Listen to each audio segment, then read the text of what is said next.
Since 2017, there have been 8 assassination attempts on Trump's life, and until a few days ago, I was only aware of 2 of them. The would-be killers have tried to shoot, blow up, and run over the president in increasingly bizarre, improbable, and potentially lethal plots. They include the gamut from rogue agents, ricin. It's an extremely effective poison, to state-sponsored intelligence operations. I've dug into court records and news reports to try to understand the common themes that drove them to do it. A president? Well, I mean, why not shoot the president? And evaluate whether there really is a rise in radical left violence that Donald Trump believes is out to get him. Radical left political violence. I've organized the assassination attempts on the basis of how close they came to actually achieving their goal. So let's dive in. On September 6, 2017, Gregory Lee Lean Gang stole a forklift from an oil refinery in Mandan, North Dakota, where President Trump was in town to give a speech about his economic policies. Lean Gang's plan was simple. He was going to ram the president's armored limo in an attempt to flip it over. But Lean Gang, well, he didn't get very far. The forklift got jammed and stuck before it was even able to leave the oil refinery's lot. He fled on foot just minutes after he launched his attack. And police arrested him as he made his way out of the facility. They thought that he was just there to steal construction equipment for his own personal use. But Lean Gang surprised the cops during interrogation when he disclosed to them that it was all a botched attempt to kill the president. Now, as you can probably guess, the would-be assassin was suffering from mental illness at the time. In 2018, Lean Gang was nonetheless sentenced to 20 years in prison. The forklift assassination attempt ranks right at the bottom of this list of assassination attempts because it basically had no chance of succeeding, even if it had made contact with the presidential limo, which is a disguised military tank known as the Beast. The forklift would have had trouble flipping it over at all. But the next attempt on Trump's life happened just 2 months later when the president was scheduled to speak at the Asian Summit in Manila. At the time, the Philippines' dictatorial president Rodrigo Duterte was waging a war against the Islamic State, who had killed more than 1,100 people in the country that year. So it wasn't a complete surprise when operatives from the terrorist group announced on social media that they would target the American president. One ISIS account posted, quote, "Gonna be in Manila at the same time as Trump. I'll take one for the team, lads," along with a picture of Lee Harvey Oswald, the sniper who killed JFK. 20 minutes before the Air Force One touchdown, the Secret Service and local police arrested the ISIS operative, who was never identified and never heard from again. The Secret Service never publicized the event until a National Geographic documentary on presidential security came out 1 year later, which makes me think that there are so few actual attempts against the president's life that they had to elevate what seems like a really minor incident into a press feature. It's unclear whether the ISIS threats were anything more than just threats, which is why it is only number 7 on the list. However, ringing in at number 6 is a whole other story. In March 2025, just 2 months into Trump's second term, a homegrown, real killer emerged onto the scene. 17-year-old Nikita Kassup shot and killed his mother and stepfather in their Waukesha, Wisconsin home in early February. According to an affidavit by the FBI, quote, "The killing of his parents appeared to be an effort to obtain the financial means and autonomy necessary to carry out his plan to assassinate President Donald Trump and J.D. Vance." Kassup had been radicalized online by following the writings and philosophy of the Order of Nine Angels, a satanic cult that started in the 1960s in England that espouses specifically neo-Nazi ideology mixed with modern paganism. Kassup networked with other members of the organization, including an undisclosed contact in Russia, to coordinate his plan. He managed to accumulate $17,000 in cash from his parents' house by selling his mother's jewelry. Police arrested Kassup on February 29th as part of a nationwide manhunt. And the way they found out about his motives to actually kill the president appeared in his manifesto that was found on his phone. Here's an excerpt. "For the white race to survive, it is necessary to accelerate the collapse of the countries. Jewish-occupied governments must fall. The white race cannot survive unless America collapses. As to why specifically Trump, I think it's obvious. By getting rid of the president and perhaps the vice president, that is guaranteed to bring in some chaos.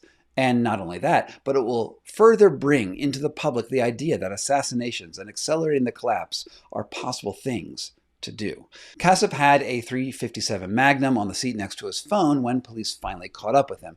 Now, messages they recovered on Telegram included several contacts in Russia and Ukraine who pledged to help him escape once he had carried out the killing. He also had plans for bombs that he might use in the attack. Now, it's unclear whether the people who urged him on were foreign intelligence assets or just online trolls. The FBI maintains that Kassab was willing to fully commit himself to the plot because he'd already murdered his family. Now, Kassab only takes the number 6 spot on the list because authorities apprehended him long before he ever got close to Trump.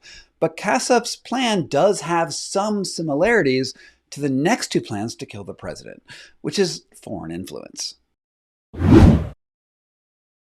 This leads me to the story of Farhad Shakeri. Now, according to a criminal complaint filed in September 2024, Shakeri immigrated to the United States from Iran as a child and grew up into a life of crime. After serving a 14-year prison sentence for armed robbery, he was deported back to his country of origin. But in 2020, something big happened. Trump assassinated the commander of the Islamic Revolutionary Guard Corps, Qasem Soleimani, with a drone strike, and the Iranian regime declared that they were looking for any way to get revenge. Iran's Grand Ayatollah has issued a fatwa for the assassination of President Donald Trump. Sensing an opportunity, Shakeri reached out to contacts he made during his stint in prison, and over the internet he recruited Carlyle Rivera and Jonathan Lodeholt to assassinate journalists and politicians, including Trump, as he made a bid for re-election. Now, Shakeri promised his co-conspirators $100,000 to surveil and assassinate the Iranian-American journalist Mahsa Ahmadinejad while she gave a speech at Fairfield University. Now, while the assassins managed to acquire an arsenal of weapons, their efforts quickly devolved once the criminals began arguing over money. This is a dramatic rereading of a voice message that Rivera sent Shakeri, read by one of my channel members over at Substack who volunteered for the job. You sent me $31.50, right? That pays for some tools and fuels, right? Toll bridge fee going back and forth, putting gas in the car, renting the car. Look, the car ain't mine, bromie. That shit is being rented. It's funded by the $31.50. Shit ain't. Know what I mean? Niggas ain't just letting you hold their car to do a drive-by for nothing. Know what I mean? How long do you think this is gonna last? If you want to be part of what happens on this channel, go subscribe over at Substack. Additional money never came, and the gang splintered. The FBI intercepted their communications and arrested Rivera and Lodeholt. But what I find particularly improbable here is that it's just one of 2 assassination plots directly connected back to Iran in the same time frame. So let's talk about number 4 on the list before we talk about what they mean together. Just a few months before the plot that I just described got off the ground, another plan was also coming together in Texas and Pakistan and New York. Now, a Pakistani national named Asif Merchant flew from Iran to Pakistan to Texas to New York to hire hitmen to murder American government officials, specifically Donald Trump, as he was running for office. Now, unfortunately for him, the hitmen he hired were actually undercover FBI agents, which is a common problem when you try to hire a hitman online. It's never real. Well, he arranged to meet them at a hotel in New York and offered them $100,000 each to kill Trump and advanced them $5,000 for expenses. Merchant outlined a plan on a hotel napkin to create a distraction with a fake protest of 25 people in order to confuse Trump's security personnel and then use that opportunity to take the shot. Merchant was, of course, immediately arrested. Taken together, these 2 state-backed assassination schemes are both troubling and incredibly amateurish. While Iran funds terrorist operations all across the world, recently inspiring an attempt on Salman Rushdie's life, which ended up with the author losing an eye, the actual attacks are poorly organized and have very little funding to back them up. The Ayatollah's call for assassins to rise up and do his bidding shows two interrelated things. First, that Iran does not have active government agents working in the United States who can carry out a sophisticated assassination. And two, that there are always amateurs willing to take big swings at impossible tasks. While they are technically assassination conspiracies, they had very little chance of succeeding. But the next three on the list, well, those are a different story. For nearly 20 years, a leftist agitator named Ted Kaczynski, aka the Unabomber, terrorized the heads of corporations by mailing explosive devices to their offices. Between 1978 and 1995, his mail bombing campaign killed 3 people and injured another 23. Then, after the 9/11 attacks, another terrorist who was posthumously identified as a government scientist followed in the Unabomber's inspirational footsteps by mailing letters loaded with anthrax to government offices across America. And then, in 2020, Donald Trump became the target of a similar attack. Following the 2020 storming of the U.S. Capitol by Trump supporters, Pascal Ferrier, a 56-year-old dual citizen of France and Canada, decided to take it upon herself to be sure that Donald Trump would never again run for office. Perhaps she was inspired by Walter White in Breaking Bad. Back in the late 70s, ricin was used to assassinate a Bulgarian journalist. The KGB modified the tip of an umbrella to inject a tiny pellet into the man's leg. And we're talking about an amount not much bigger than the head of a pin. Ferrier manufactured ricin from castor beans and began mailing letters to Donald Trump, as well as at least 8 sheriff offices across Texas. According to the Department of Justice, she wrote on Twitter, quote, "Please shoot Trump in the face." She also wrote another message in a letter addressed specifically to President Donald Trump, which instructed him to, quote, "give up and remove his application for his election," and that Trump was, quote, "an ugly tyrant clown." The Secret Service intercepted the letters before they landed on the president's desk, but the deadly neurotoxin did technically make it into the White House, which is closer than the other assassins so far on this list. Ferrier was arrested on the border between Canada and the United States and sentenced to 22 years in prison for bioterrorism. After the sentencing, she said that the only regret I have is that it didn't work and I couldn't stop Trump. Ferrier is the only person on the list that I would feel comfortable calling a leftist. She is also the only woman to make an attempt on Trump's life, though it does need to be said, she's not the only woman to attempt to mail ricin to a sitting president. Because in 2013, the actress Sharon Richardson, who had an acting role in the hit series The Walking Dead, mailed ricin-laced letters to Barack Obama and is still serving an 18-year sentence. It turns out that killing a president through the mail is not as easy as they thought. Now we just need to figure out a delivery device.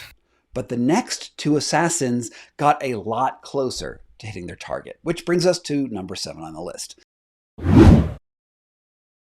On September 15th, 2025, just a month and a half before the 2024 election, Ryan Wesley Ruth crawled up to the fence line at Mar-a-Lago near the 6th hole tee-off. Ruth had a semi-automatic SKS-style rifle and had Trump in his sights. He did not, however, take the shot and was soon spotted by the Secret Service. He tried to flee but was chased down and arrested.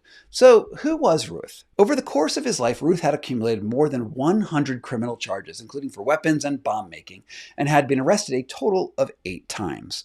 In an interview he gave to the New York Times, Ruth claimed that he had flown to Ukraine as a mercenary soldier in 2022, but was rejected by the Ukrainian military because he was in his mid-50s and had no military experience.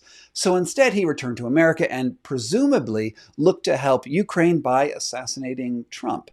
His initial plan was to obtain a rocket launcher, writing to a contact of his in Mexico, "I need the equipment so that Trump cannot get elected."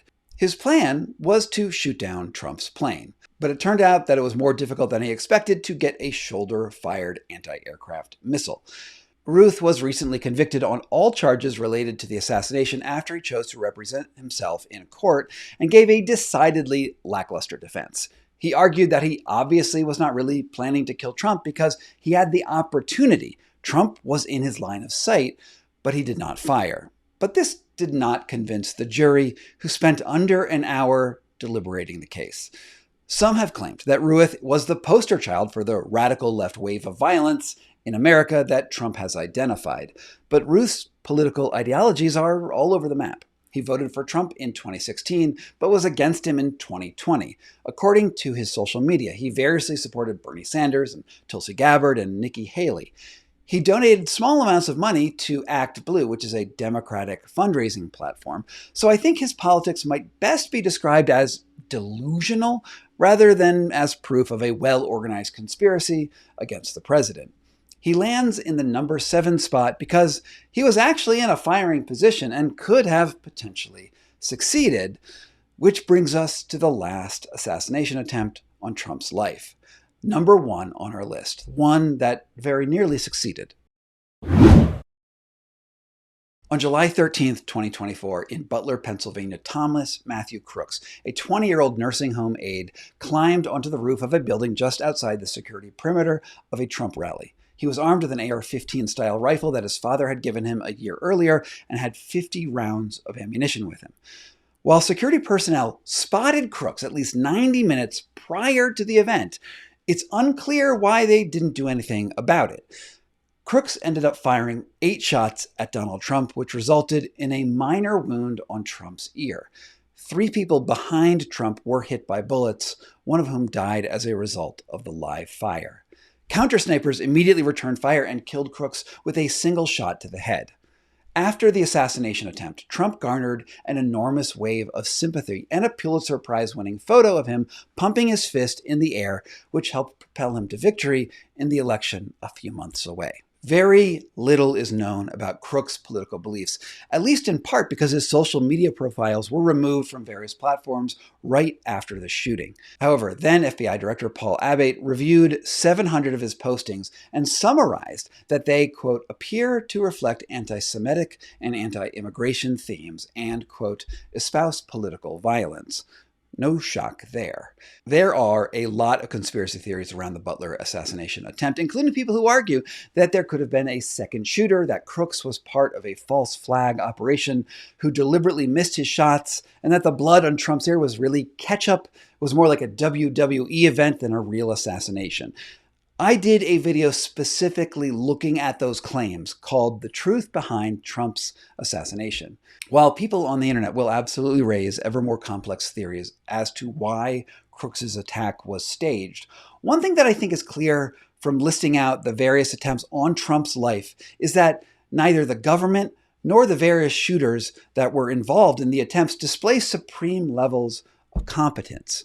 While it's true that foreign governments and actors are involved at least tangentially in 6 out of the 8 attacks, the inspiration and logistical support they offer were opportunistic and haphazard at best. The one common theme in all of these attacks is that the ones that got closest to succeeding were merely lucky. Their plans were simple as they were potentially deadly. More important is that none of these attempts show evidence of what Trump identifies as a sharp rise in radical leftist violence. Most attackers acted essentially alone, and none linked back to any armed and organized left-wing groups. Antifa is not a real organization. At best, it's a hashtag. It's also worth mentioning that there were 13 attempts on Obama's life in the 8 years that he was in office. What really surprised me is that how incompetent most of the attacks really were. We often think that assassins and government plots are highly organized and effective. That's indeed the basis of most conspiracy theories and movies that actually entertain us about assassins. The reality is that most of them are harebrained plans that have very little chance of ever succeeding. And that's my report on the 8 assassination attempts on Trump's life. I hope at least a few of them were new to you. If you want to support the sort of independent journalism that I do here on this channel, I would love you to subscribe to my free Substack newsletter at sgcarney.substack.com and consider upgrading to becoming a premium member where you get both early access to work that I do before it comes out here on YouTube, but also that warm and fuzzy feeling that comes with knowing that you are a small part of how I keep this kind of journalism online. From PokeyBear LLC in Denver, Colorado, this was Scott Carney Investigates. Thank you so much for all of my supporters on Patreon and on Substack who make this work possible. The contributions you give keep this sort of independent journalism on the air, and I really just could not do it without you. If you want to get early access to my work and get your name on the honor roll right over there, please sign up at the links down below. From PokeyBear LLC in Denver, Colorado, this was Scott Carney Investigates.